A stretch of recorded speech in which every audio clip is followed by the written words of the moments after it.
भाई साहब, बंगाल रिजल्ट जो है आपके सामने है। बीजेपी जीत चुकी है, टीएमसी जी हार चुकी है, मतलब ममता दीदी। लेकिन कल इन्होंने कॉन्फ्रेंस करके क्या बोला कि मैं तो अब इस्तीफा दूंगी ही नहीं, मुझे इस्तीफा ही नहीं देना है, एकदम फ्री, मुझे अब कुछ करना ही नहीं, मैं क्यों दूंगा इस्तीफा। इन्होंने तो गलत किया हुआ, ये तो चीटिंग है ना। वो ये इन्होंने इलेक्शन कमीशन के साथ साथ मिलकर सब मुझे मेरे साथ धांधली बांधी की है, फलाना ढिमाका। तो भाई साहब, अब ऐसी स्थिति में हो क्या सकता है। इसमें देखिए क्या है, पहली बात तो ये कि इनको नैतिक तौर पे इस्तीफा दे देना चाहिए था, पहला चीज। नहीं दिया। अब कल अर्थात 7 तारीख को जो है, जो बंगाल विधानसभा का टाइम है वो पूरा हो जाएगा। तो उसके बाद क्या होगा, जो राज्यपाल है वो संसद भंग कर देंगे। संसद भंग कर दिया। उसके बाद या तो ये नैतिक तौर पे इस्तीफा दे दें, या तो फिर राष्ट्रपति राज्यपाल इनको बोलेंगे भाई आप बहुमत परीक्षण करो। अब सुप्रीम कोर्ट की एक गाइडलाइन है कि बहुमत परीक्षण जो है ना केवल सदन के अंदर हो सकता है, तो सदन तो रहेगा ही नहीं, फिर ये बहुमत परीक्षण कहाँ करेंगे। उस केस में क्या होगा, राज्यपाल अपनी शक्ति का यूज करते हुए इनको करेंगे बर्खास्त। ईमानदारी से ये होने वाला है। अगर इन्होंने दे दिया तो ठीक है, अदरवाइज इनसे पहले डिस्कस करेंगे आप दे रहे हैं क्या दीदी, तो बोलेंगे नहीं।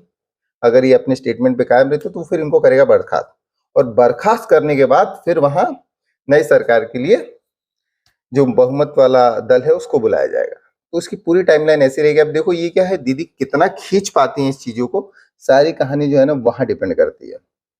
अब इनका ही है, अभी क्या है, इनके ही पार्टी के कुछ सांसद लोग इन चीजों को मान चुके हैं कि नहीं नहीं ठीक है, हमें जनता का जो निर्णय था वो स्वीकार है, लेकिन दीदी को स्वीकार नहीं हो रहा। ये बोल रहे हैं कि मैंने यार अटल बिहारी का राज्य भी देखा, राजीव गांधी का टाइम भी देखा हुआ, इतनी खराब सरकार मैंने आज तक नहीं देखी।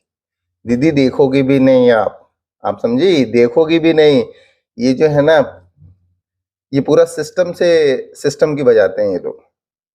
मतलब अगर चाहते तो 11 के बाद ही 11, 16, 21 में इन लोगों के पास देखिए केंद्र का साथ तो है ना। ये चाहते तो राष्ट्रपति शासन भी लगा सकते थे, लेकिन ये नैतिक तौर पे गलत हो जाता।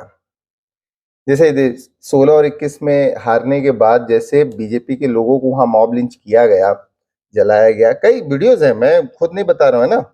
आप वीडियोस देखो। और इवन तो कल की ये घटना है कि कल भी टीएमसी के हारने के बाद एक बीजेपी के आदमी को उड़ा, मतलब इन्होंने मार दिया, पीट पीट के मार दिया। आप सोचिए, ये उस राज्य की स्थिति है जहां पे अब इनकी सरकार जा चुकी है। तो दीदी जाना तो पड़ेगा, आप ऐसे जाओगे या वो वैसे हटा देंगे, समझे।